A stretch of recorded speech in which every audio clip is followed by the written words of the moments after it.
والصلاة والسلام على أشرف الأنبياء والمرسلين وعلى آله وأصحابه أجمعين أما بعد فأعوذ بالله من الشيطان الرجيم بسم اللہ الرحمن الرحیم۔ آج ہم نے سورہ فاتحہ سے پہلے آپ سب احباب جانتے ہیں کہ ہر سورت سے پہلے بسم اللہ الرحمن الرحیم لکھی ہوتی ہے۔ اس حوالہ سے مفسرین کرام کے چند اقوال ہیں، وہ میں آپ کے سامنے رکھتا ہوں۔ بسم اللہ الرحمن الرحیم، اللہ کے نام سے شروع جو بہت مہربان رحمت والا ہے۔ بسم اللہ، اللہ کے نام سے شروع۔ علامہ احمد ساوی رحمۃ اللہ تعالی علیہ فرماتے ہیں، قرآن مجید کی ابتدا بسم اللہ سے اس لیے کی گئی تاکہ اللہ تعالیٰ کے بندے اس کی پیروی کرتے ہوئے ہر اچھے کام کی ابتدا بسم اللہ سے کریں، اور حدیث پاک میں بھی اچھے اور اہم کام کی ابتدا بسم اللہ سے کرنے کی ترغیب دی گئی ہے۔ چنانچہ حضرت ابو ہریرہ رضی اللہ تعالیٰ عنہ سے روایت ہے، کریم آقا علیہ الصلوۃ والسلام نے ارشاد فرمایا کہ جس اہم کام کی ابتدا بسم اللہ الرحمن الرحیم سے نہ کی گئی تو وہ ادھورا رہ جاتا ہے۔ تو اس لیے ہمیں چاہیے کہ جب بھی کوئی اچھا کام کریں تو ہم اچھا کام کرنے سے پہلے بسم اللہ الرحمن الرحیم لازمی پڑھا کریں۔ کہتے ہیں کہ لہذا تمام مسلمانوں کو چاہیے کہ وہ ہر نیک اور جائز کام کی ابتدا بسم اللہ الرحمن الرحیم سے کریں، اس کی بہت ساری برکات ہوتی ہیں۔ آگے الرحمن الرحیم کی تفسیر کرتے ہوئے فرماتے ہیں کہ جو بہت مہربان رحمت والا ہے۔ امام فخر الدین رازی رحمۃ اللہ تعالی علیہ فرماتے ہیں کہ اللہ تعالیٰ نے اپنی ذات کو رحمان اور رحیم فرمایا تو یہ اس کی شان سے بعید ہے کہ وہ رحم نہ فرمائے۔ مروی ہے کہ ایک سائل نے بلند دروازے کے پاس کھڑے ہو کر کچھ مانگا تو اسے تھوڑا سا دے دیا گیا۔ دوسرے دن وہ ایک کلہاڑا لے کر آیا اور دروازے کو توڑنا شروع کر دیا۔ اس سے کہا گیا کہ تو ایسا کیوں کر رہا ہے؟ تو اس نے جواب دیا کہ تو دروازے کو اپنی عطا کے لائق کر یا اپنی عطا کو دروازے کے لائق کر۔ اے ہمارے رب اللہ عز و جل، رحمت کے سمندروں کو تیری رحمت سے وہ نسبت ہے جو ایک چھوٹے سے ذرے کو تیرے عرش سے نسبت ہے، اور تو نے اپنی کتاب کی ابتدا میں اپنے بندوں پر اپنی رحمت کی صفت بیان کی، اس لیے ہمیں اپنی رحمت اور فضل سے محروم نہ رکھنا۔ اب بسم اللہ سے چند مسائل عکس کیے ہیں مفسرین کرام نے۔ علماء نے بسم اللہ سے متعلق بہت سے شرعی مسائل بیان کیے، ان میں سے چند آپ کے سامنے رکھتا ہوں۔ جو بسم اللہ ہر سورت کے شروع میں لکھی ہوئی ہے، یہ پوری آیت ہے یا پھر یہ آیت نہیں ہے؟ یعنی یہ بھی اکثر سوال ہوتا ہے کہ جو قرآن پاک کے اندر ہر سورت کے شروع میں بسم اللہ الرحمن الرحیم لکھی ہوتی ہے، کیا یہ آیت کا حصہ ہے یا نہیں؟ یعنی آدھی آیت ہے یا پوری آیت ہے؟ اس کے بارے میں وہ لکھتے ہیں کہ یہ پوری آیت ہے، یہ پوری آدھی آیت نہیں، یہ پوری آیت ہے، اور جو سورہ نمل کی آیت نمبر 30 میں ہے وہ اس کی آیت کا ایک حصہ ہے۔ اور دوسرا قول یہ ہے کہ بسم اللہ ہر سورت کے شروع کی آیت نہیں ہے بلکہ پورے قرآن پاک کی ایک آیت ہے۔ یعنی وہ کہتے ہیں کہ پوری آیت تو ہے،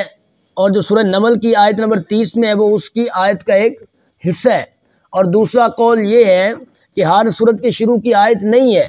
بلکہ پورے قرآن پاک کی ایک آیت ہے جسے ہر سورت کے شروع میں لکھ دیا گیا، یعنی یہ ایک آیت ہے، لیکن اس کو جب ہم پڑھتے ہیں تو بسم اللہ الرحمن الرحیم سے شروع کرتے ہیں۔ تو اس لیے کریم آقا علیہ الصلوۃ والسلام کے فرمان علی شان بھی ہے کہ جب بھی کوئی انسان اچھا کام کرے تو ہر اچھے کام کی ابتدا سے یعنی بسم اللہ سے وہ ابتدا کرے۔ تو اس لیے فرمایا کہ یہ جو سورت کے شروع میں بسم اللہ لکھی ہوتی ہے، یعنی ایک جو ہے وہ ایک ہی آیت ہے، لیکن یہ ہر سورت کی شروع میں لکھ دی گئی ہے تاکہ جو پڑھتا ہے اس کو پھر مزید برکات نصیب ہوں۔ کہتے ہیں کہ پورے قرآن پاک کی ایک آیت ہے جسے ہر سورت کے شروع میں لکھ دیا گیا ہے تاکہ دو سورتوں کے درمیان فاصلہ ہو جائے۔ اب یہ بھی بالکل ان کی واضح کیا ہے کہ یعنی اس لیے بھی بسم اللہ الرحمن الرحیم لکھی ہوتی ہے ہر سورت کی شروع میں، یعنی ایک سورت اور دوسری سورت کا پتہ چل جائے کہ یعنی یہاں پہ ایک سورت ختم ہو رہی ہے اور دوسری سورت یہاں سے شروع ہو رہی ہے، اس لیے دو سورتوں کے درمیان فاصلہ کیا گیا ہے۔ کہتے ہیں کہ اس لیے سورت کے اوپر امتیازی شان میں بسم اللہ لکھی جاتی ہے، آیات کی طرح ملا کر نہیں لکھتے، اور امام جہری نمازوں میں بسم اللہ آواز سے نہیں پڑھتا، یعنی جب نماز پڑھاتا ہے تو بسم اللہ الرحمن الرحیم جو ہے وہ بلند آواز سے نہیں پڑھتا۔ لیکن آگے انہوں نے پھر ایک اور مسئلہ لکھا ہے کہ نیز حضرت جبریل علیہ السلام جو پہلی وحی لائے اس میں بسم اللہ نہ تھی، یعنی جب حضرت جبریل علیہ السلام پہلی وحی لے کر نازل ہوئی تو اس وقت بھی بسم اللہ الرحمن الرحیم نہیں تھی۔ آگے وہ کہتے ہیں کہ تراویح پڑھانے والے کو چاہیے کہ وہ کسی ایک سورت کے شروع میں بسم اللہ الرحمن الرحیم آواز سے پڑھے تاکہ ایک آیت رہ نہ جائے، یعنی جب بھی کوئی نماز تراویح پڑھاتا ہے تو اس کو چاہیے کہ جب شروع کرتے ہیں اس میں پڑھ لے، یا پھر آخر کے اندر ایک مرتبہ اس کو بلند آواز سے بسم اللہ الرحمن الرحیم لازمی پڑھنی چاہیے، تاکہ کوئی ایک آیت جو ہے وہ رہ نہ جائے، کیونکہ قرآن پاک کی ایک آیت ہے بسم اللہ الرحمن، ایک آیت ہے، لیکن جو شروع میں لکھتے ہیں کہتے ہیں کہ بس ایک مرتبہ آیت ایک ہی ہے، لیکن اس کو ہر صورت میں لکھا جاتا ہے۔ اس کی وجہ یہ ہے کہ پتہ چل جائے کہ یہاں پہ ایک صورت ختم ہو رہی ہے اور دوسری صورت یہاں سے شروع ہو رہی ہے۔ کہتے ہیں کہ تلاوت شروع کرنے سے پہلے اعوذ باللہ من الشیطان الرجیم پڑھنا سنت ہے،